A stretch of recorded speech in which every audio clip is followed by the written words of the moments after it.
Good morning. आज हम BA part second year के अंतर्गत लघु परंपरा एवं व्रत परंपरा की परिचर्चा को आगे बढ़ाते हुए सांस्कृतिक प्रवाह की दिशा में किस प्रकार से व्रत परंपरा से लघु परंपरा की ओर प्रवाह होता है एवं लघु परंपरा से व्रत परंपरा की ओर किस तरह से सामाजिक सांस्कृतिक मूल्यों का, प्रतिमानों का, परंपराओं का प्रसार होता है। इस प्रक्रिया के लिए हमें सार्वभौमिकरण की प्रक्रिया एवं स्थानीयकरण की प्रक्रिया को जानना होगा। चूँकि हमने पिछले वीडियो में चर्चा की थी कि सांस्कृतिक प्रवाह की दिशा केवल व्रत परंपरा से लघु परंपरा की ओर ही नहीं होती, अपितु लघु परंपरा से व्रत परंपरा की ओर भी सांस्कृतिक प्रवाह होता है। अर्थात भारत के जब ग्रामीण सांस्कृतिक परिवेश को हमें जानना है तो व्रत व लघु परंपराओं की जानकारी होना आवश्यक है, जिसकी चर्चा हमने पिछले वीडियो में हम कर चुके हैं। व्रत और लघु परंपराओं के जो पारस्परिक अंतर संबंध है, इनमें जो प्रवाह होता है, जो अंतःक्रिया होती है, उसको स्पष्ट करने के लिए मैकिम मैरियट ने सार्वभौमिकरण और स्थानीयकरण जैसी प्रक्रियाओं का प्रयोग किया, जिनकी विवेचना हम निम्नानुसार कर सकते हैं। सर्वप्रथम हम चर्चा करेंगे सार्वभौमिकरण। सार्वभौमिकरण की प्रक्रिया का उल्लेख सर्वप्रथम रेडफील्ड और मिल्टन सिंगर ने किया था। रेडफील्ड ने मैक्सियन समुदाय का अध्ययन किया तो उसने पाया कि किसी संस्कृति में गठित होने वाले परिवर्तनों की जानकारी हम कौन सी प्रक्रिया के माध्यम से कर सकते हैं। फिर इसी पद्धति पर आधारित मैकिम मैरियट ने उत्तर प्रदेश के किशनगढ़ी नामक ग्राम में जब अध्ययन किया तो उन्होंने पाया कि संस्कृति और परंपराओं से जो सामाजिक संगठन का निर्माण होता है, उनमें निरंतर अंतःक्रिया होती रहती है और यह अंतःक्रिया वृद्ध और लघु परंपराओं के मध्य होती है। तो इसी चीज़ को लेकर उन्होंने सार्वभौमिकरण को परिभाषित करने का प्रयास किया। मैकिम मैरियट कहते हैं कि जब लघु परंपरा के तत्व जैसे देवी देवताएं, प्रथाएं, संस्कार आदि ऊपर की ओर बढ़ते हैं, अर्थात उनका फैलाव का क्षेत्र विस्तृत हो जाता है लघु से, जब वे व्रत परंपरा के स्तर पर पहुंच जाते हैं और उनका जो मूल स्वरूप था वह परिवर्तित हो जाता है, तो इस प्रक्रिया को मैकिम मैरियट ने सार्वभौमिकरण की या यूनिवर्सलाइजेशन की संज्ञा दी। इसका मतलब मैकिम मैरियट के अनुसार सार्वभौमिकरण की प्रक्रिया एक ऐसी प्रक्रिया है जो व्रत परंपरा के उन तत्वों से निर्मित होती है जो छोटी परंपराओं से पहले से ही विद्यमान होते हैं तथा जिनसे व्रत परंपराएं सदैव आच्छादित रहती हैं। इसका मतलब यह है कि जब छोटी छोटी स्थानीय परंपराओं के तत्व मिलने से बड़ी परंपरा का निर्माण होता है और ये जो प्रक्रिया होती है यही सार्वभौमिकरण कहलाती है। अर्थात व्रत परंपरा का निर्माण स्वतः नहीं होता, बल्कि जो छोटी छोटी लघु परंपराएं हैं, जो विश्वास है, कर्मकांड है, वे पहले से विद्वान होते हैं और जब उनको अधिकांश विस्तृत क्षेत्र में अपना लिया जाता है तो वो व्रत परंपरा का रूप धारण कर लेती है। यानी स्थानीय लघु परंपराओं से मिलने से एक बड़ी परंपरा का निर्माण होता है। और उनका विवेचन जब हम धर्म ग्रंथों में करने लग जाते हैं, संस्कृति के लिखित में जब उनके साक्ष्य में मिलने लग जाते हैं, तो ये संस्कृति के प्रसार की जो ये प्रक्रिया है, इसको सार्वभौमिकरण कहते हैं। तो उपयुक्त व्याख्या के आधार पे हम सार्वभौमिकरण की कुछ विशेषताओं की बात कर सकते हैं। पहली, सार्वभौमिकरण की प्रक्रिया का विकास लघु और वृहद परंपराओं के पारस्परिक अंतर संबंधों से होता है। दूसरी विशेषता इसकी यह हो सकती है कि सार्वभौमिकरण में लघु परंपराओं का अस्तित्व समाप्त नहीं होता, बल्कि वे अपने अस्तित्व को बनाए रखते हुए नवीन वृहद परंपराओं का निर्माण करती हैं। कि इसका मतलब ये है कि हम कहते हैं कि लघु परंपराएं जब बड़े क्षेत्र में विकसित हो जाती हैं, वृहद परंपराओं में अपना ली जाती हैं, तो लघु परंपरा समाप्त हो जाएगी, ऐसा नहीं है, उसका अस्तित्व बना रहता है। तीसरी विशेषता पवित्रता की दृष्टि से तो लघु और वृहद दोनों परंपराएं समान रहती हैं। किसी समाज के अधिकांश व्यक्ति दोनों ही परंपराओं से संबंधित कर्मकांडों में भाग लेते हैं या उन्हें पूरा भी करते हैं। विशेषकर भारतीय ग्रामीण समाज में ये दोनों चीज़ें देखने को मिलती हैं। वृहद परंपराएं पूर्णतः नवीन नहीं होती, क्योंकि वो बनती ही लघु परंपराओं से या उनके संशोधित रूप से हैं, तो वो उनका ही परिष्कृत स्वरूप होती हैं। एक विशेषता कि सार्वभौमिकरण की प्रक्रिया में स्थानीय धार्मिक विश्वास जो लघु परंपरा का रूप है, वो व्यापक स्तर पर फैलते हैं और फिर वो एक धर्म ग्रंथों में उल्लेखित कर दिए जाते हैं।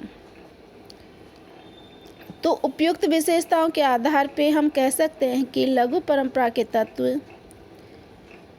व्यापक स्तर पर ऊपर की ओर फैल जाते हैं और इस स्थिति में वे मूल रूप को खो देते हैं, किंतु अपने अस्तित्व को समाप्त नहीं करते, वह वृहद परंपरा का अंग बन जाते हैं। तो यही प्रक्रिया सार्वभौमिकरण कहलाती है। अब सार्वभौमिकरण के हम कुछ उदाहरण ले सकते हैं।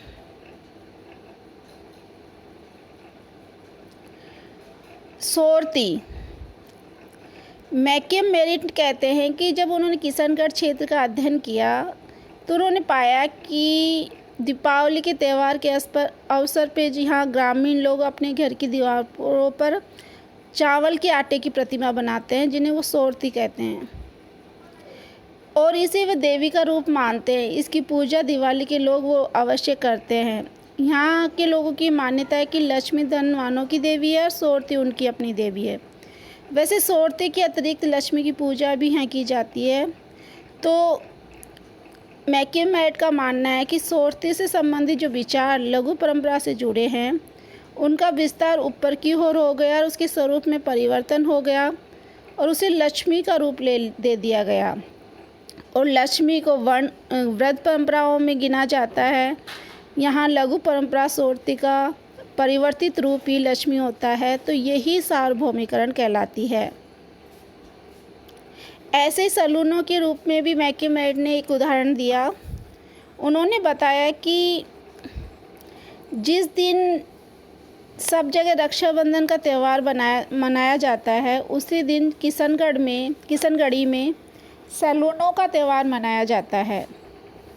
त्यौहार के कुछ दिन पूर्व विवाहित स्त्रियां अपने ससुराल से अपने माता पिता भाई बहनों से मिलने जाती हैं और सैलूनों के दिन उनके पति उन्हें ले जाने के लिए ससुराल जाते हैं। ससुराल जाने से पूर्व ये विवाहित स्त्रियां अपनी अविवाहित बहनों सहित अपने भाइयों के सिर कान पर जौ के बाल रखती हैं। वास्तव में ये इस रूप में भाई बहन के प्रति अपने आस्था और अपने स्नेह को व्यक्त करती हैं। भाई इसके बदले में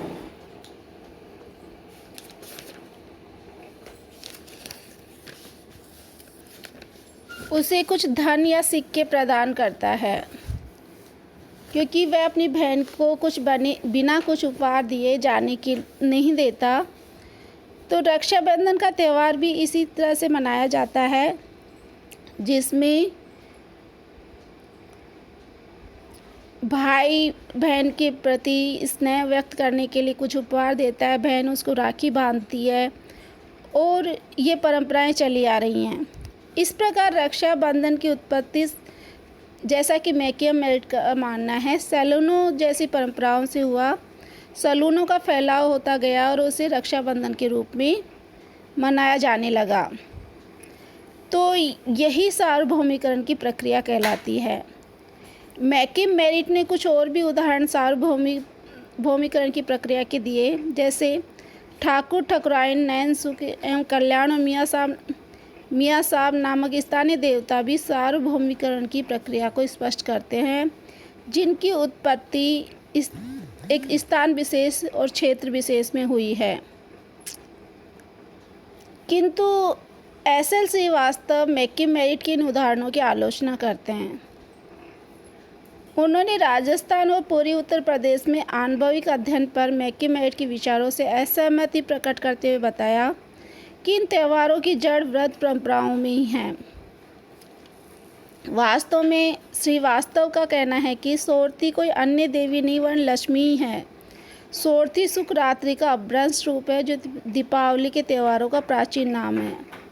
जब देवी लक्ष्मी की पूजा को शुक्रात्रि की पूजा कहा जाता है, बाद में शुक्रात्रि का रूपांतरण सोरथी के रूप में हो गया। इसी प्रकार सैलूनों के विषय में भी श्रीवास्तव कहते हैं कि इसका स्रोत भी व्रत परंपरा ही है।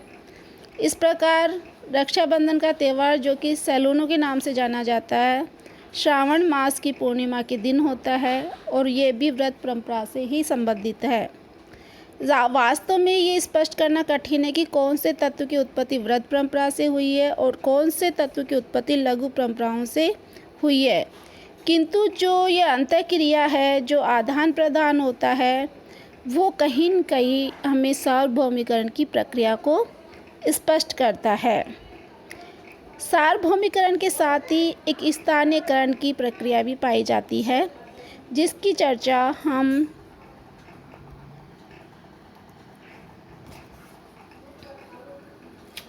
इस तरह से कर सकते हैं कि मैकियम मेरिट ने कहा कि सार्वभौमिकरण के विपरीत जो प्रक्रिया भारतीय समाज में देखने को मिलती है, उसे हम स्थानीयकरण की प्रक्रिया कहते हैं।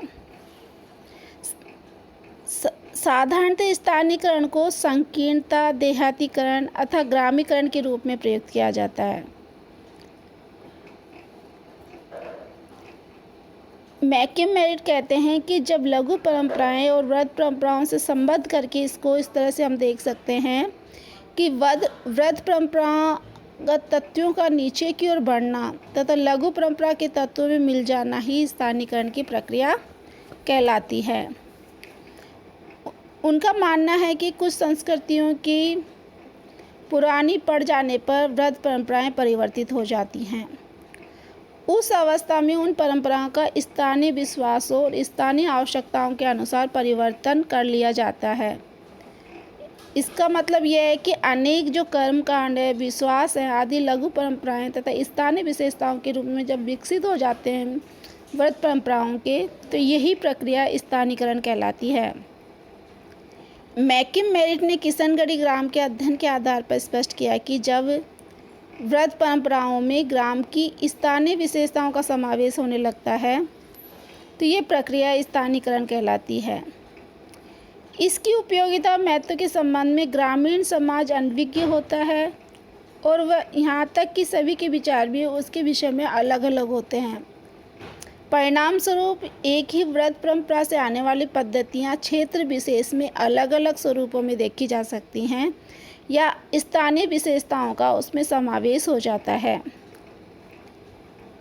मैकियम मेरिट का ये भी मानना था कि सामान्यतः जब व्रत परंपराएं स्थानीय परंपराओं के विकास में रुकावट का कार्य करती हैं, इस प्रकार अनेक लघु परंपराएं इन व्रत परंपराओं के विकास में अवरोध उत्पन्न करके उसके प्रभाव को कम कर देती हैं। परिणाम स्वरूप इन व्रत परंपराओं के अंतर्गत अनेक स्थानीय परंपराओं का विकास हो जाता है। इस तरह से ये संस्कृति का अब विकास है, जिसे मैकियम मेरिट स्थानीयकरण का नाम देते हैं। अगले वीडियो में हम स्थानीयकरण को और स्पष्ट समझते हुए इसकी विशेषताओं का उल्लेख करेंगे। धन्यवाद।